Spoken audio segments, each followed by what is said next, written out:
இந்த இரவு இந்த ஜெபத்தை சொல்லி உறங்குங்கள். உங்கள் வாழ்க்கையில் புதிய அத்தியாயம் தேவன் ஆரம்பிக்கப் போகிறார். அன்பான ஆண்டவரே இயேசுவே, இந்த நாள் முழுவதும் நீர் என்னோடு இருந்ததற்காக உமக்கு நன்றி. இன்று நடந்த எல்லா காரியங்களையும் உமது கரங்களில் ஒப்படைக்கிறேன்.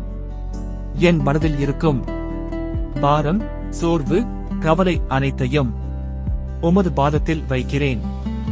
நான் செய்த தவறுகளை மன்னித்து என்னை சுத்தமாக்குங்கள்.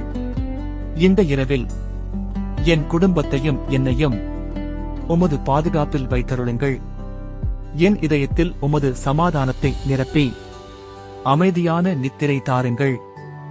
நாளை புதிய ஆரம்பத்தோடு எங்களை எழுப்புங்கள் ஆண்டவரே. இயேசுவின் நாமத்தில் ஜெபிக்கிறேன், ஆமென். இந்த ஜெபம் உன்னை தொடர்ந்திருந்தால் லைக் பண்ணு, ஷேர் பண்ணி இன்னொருவருக்கு அனுப்ப பண்ண மறக்காதீங்க.